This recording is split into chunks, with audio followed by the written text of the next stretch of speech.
Good morning, good morning. Peace and blessings. It's your boy Jay Taylor, Voices for the Voiceless, and I'm back with another video. Um, Hope everybody enjoying their Monday morning. It's uh it's crazy. And we're gonna get straight to the conversation because I a lot of things that I wanted to say in the video that I did prior to this, which is called Elections Have Consequences. Virginia and New York just found out. And if you haven't seen that video, I suggest you go back and review it. My internet connection was a little bad in the beginning, so it was a little freezing, but the content was there. But, you know, I just wanted to add some more information as it pertains to this topic because, we have so much emphasis on the president and federal government when actually it takes a while before whatever the president is doing to affect the every average everyday citizen. It takes a while for that to trickle down from the federal government. The local politics, the local and state and county government is much more immediate effect. It has way more importance than the federal government. If you got a good, see, a lot of people don't understand. The governor of your state is like the president of your state. They have a lot of power. And the mayor of your city is like the president of that particular city. But that governor is very important. You got to go back in history and think about the infrastructure of United States. Before it was the United States, every state was its own country, basically. I mean, just look at the Middle East, you know, uh, Israel and right next to it, and Saudi Arabia and Russia and what's going on between Russia and Zelensky and their country, and they once were one. That would be the United States if we weren't the United States. Because Israel is the size of the state of Philadelphia. You know what I'm saying? Like the United States of America is really the envy of the world because we had united and we have a bipartisan government, Democrat, Republican. We it's ugly, but it works. It's a republic and a democracy. You know what I'm saying? So we have people that contribute that have different ideas. It's not someone who just makes all the rules. We have a Congress. We have three branches of government: legislative, judicial, and executive. So that makes up the United States. We're the most diverse country on the planet. And when you think about that, we really take our country for granted. But I say all that to say this: when you look at what's happening in Virginia and New York, the local government made it that way. Whether it fails, whether it succeeds, the local government made a decision. The voters there made a decision to vote in Zoran Mamdani. The local government in Virginia made a decision to vote in Abigail Spanberger. Whether they win, whether they lose, whether it's draw, that's a democracy, right? Now, we try to warn New York and Virginia, hey, if you vote this dude in, see, it's a pattern of behavior with the Democrats right now. People run around, talk about tax the rich. Code word for if you raise the taxes on the most taxed population in your government, they have the means to get up and leave. We saw this in Chicago. And with the midterms right around the corner, I'm going to keep applying this pressure and keep reminding you we got to get out and vote against this mess. The rich already been taxed to the fullest extent. In most cities and states, the rich, what would you consider the upper class, already is paying 50% of the taxes. Local government on the Democrat side say, man, we want to tax them even more. They got to pay their fair share like they already ain't paying it. They paint this narrative like the rich people are your enemy. When in all actuality, what is really a rich person? Because the more money you make, the more money you spend for that particular lifestyle. Right? So they form this illusion of this higher tax bracket that's your enemy. Eat the rich, and that's another narrative. Until the rich leave because of the taxes are getting too high for them, they got a lifestyle that they trying to afford. And I'm like, oh, wait a minute. Shoot, I could take my money, my resources, my businesses, my tax dollars elsewhere. And typically, red states tend to have lower taxes, right? Look at what's going on in Florida. The governor there, Ron DeSantis, has eliminated property taxes. The governor is, like I said, pretty much the president of your state. Now you got the federal government, which comes in and basically audits each state, oversees the governors and the mayors of each states and cities, and provides federal funding. All the federal government is basically as an overseer. It's not up to the federal government. See, that people get mad. Oh, we don't have this money for this federal funding for this, that. It's the governor that gets the federal funding, and it's his job to find out where the dollars will be, sent to each program or what have you.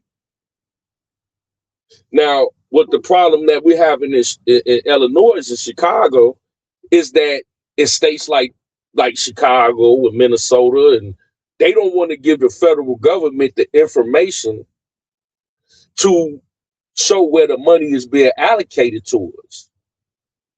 And it's people that want to get mad at the federal government for that. Nah, that's like applying for a grant. If you apply for a federal grant or loan, you have to provide the proper information to get that grant or loan. Same with a state, same with a city. You have to provide that when you say, I'm not giving you that information, then the federal government is not obligated to give you that federal funding. The federal government don't have pretty much to say so on how you disseminate that federal funding. All they can say is, we're going to give it to you or not. Now, make no mistake, the governor has tax dollars on the state level that they can use to keep their, grant their programs in each city and state going for that state. They have a lot of power. So you have to start holding your local, state, and county government more responsible because they have the most direct impact on your life. Look what's going on in New York and Virginia. They had a very, very immediate impact on them citizens' lives. Talking about raising their taxes almost overnight. These people just got in office in January and February. And people are already complaining because that's immediate. Immediate. Whatever Trump doing in the office, it's going to take maybe a year or two before you feel the effects of that. Right? Now, this is the whole thing with the local politics on the Democrat side. And this is what I want people to understand, because a lot of people just don't know how this operates. That's why I'm taking my time to try to explain it as best as my ability. Now, you got a budget, right? Just like with Chicago, and we had a what 1.5, $1.7 billion budget deficit. Now, professional auditors, their job is to come in and help you as a mayor, as a governor, show you how to manage your budget.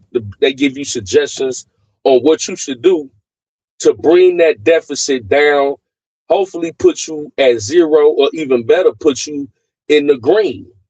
The main objective of these auditors is to come in and let you know how you can get to zero, where you don't owe a thing or close enough, right? The auditors came in and told this fool, Brandon Johnson, listen, instead of raising all these taxes, right? Because he said he was going to tax the rich left, and as a result, the poorest people in Chicago property taxes have went up over 100% in the poorest communities. What happened to tax the rich anyway? They forcing people out your communities. He had an option to not do that. See, when you know and you pay attention to what's going on, it's very simple. The auditors came in and said, instead of raising everybody taxes, taxing the rich, taxing the poor, all you have to do is cut spending. Just like if you're managing your budget at your home on how you're going to spend your money for the month and pay your bills and buy groceries and gas and all that. If you cut out unnecessary spending, you're going to be able to manage your monthly expenses better. Same with a city, same with a state. That's the best way I can explain it. These professional auditors came in, told Brandon Johnson, cut this, cut that, cut this, cut that, and you will bring down this $1.5 billion deficit significantly. Pardon me.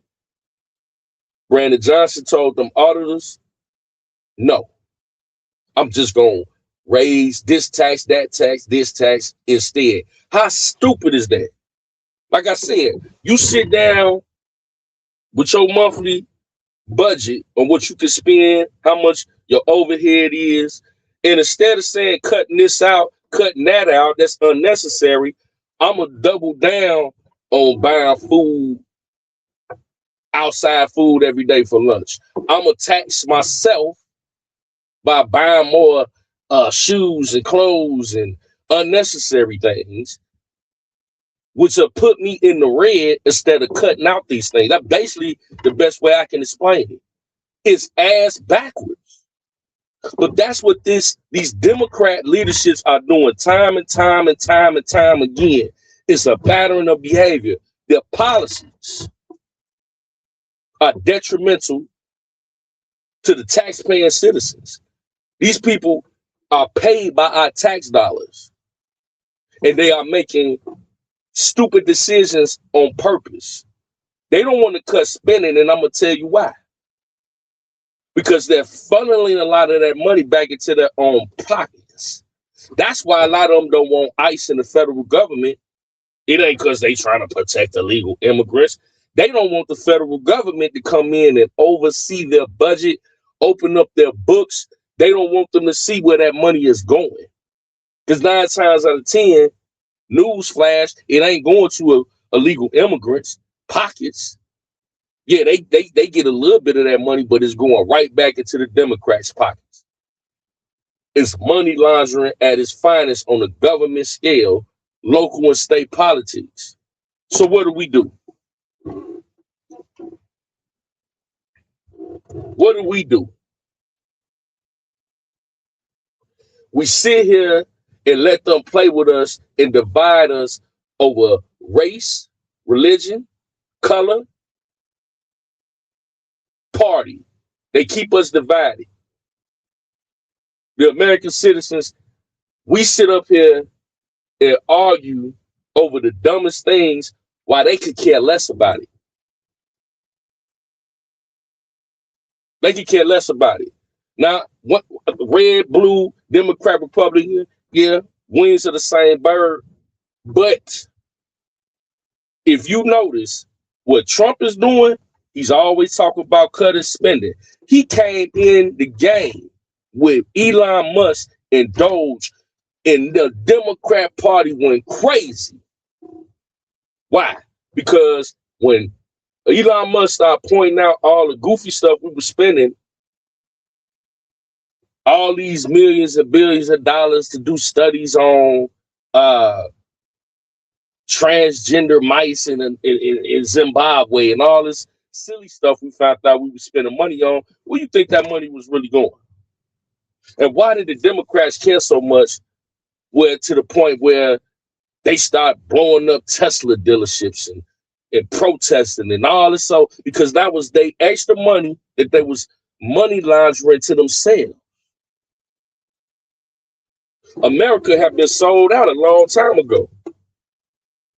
Trump is the only one, Democrat or Republican, that is being bold enough to come in and say, I'm about to shake down the deep state.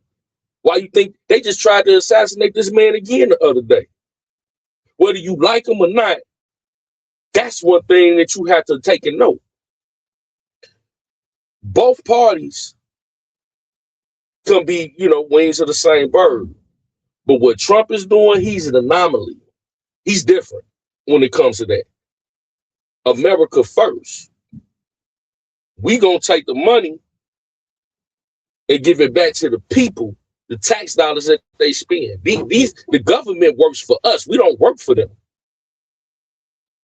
Local and state government, if they not talking about cutting spending, if they talk about taxes and taxing the rich and eat the rich, that is a sure sign of a socialist agenda. Look at Zoran Mandani, ran on a campaign, promising affordability. Abigail Spanberger over in Virginia ran on the campaign of affordability.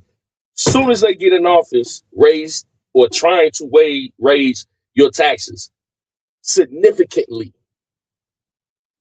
And then what the voters do, they go out here and protest. I'm going to give you a gem. Any politician that is talking about taxing the rich instead of cutting spending, that's your cue that particular politician is a part of the wings of the same bird. You got to take Trump out of that because he's talking about cutting that spending. Only president that said, I'm not going to take a presidential salary. Didn't take it.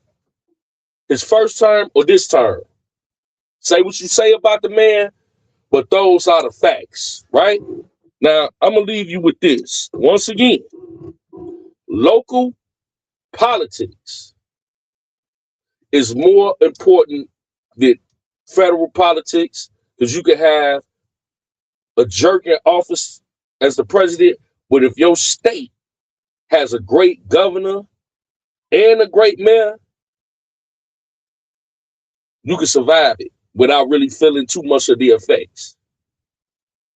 Cut spending instead of taxing the rich.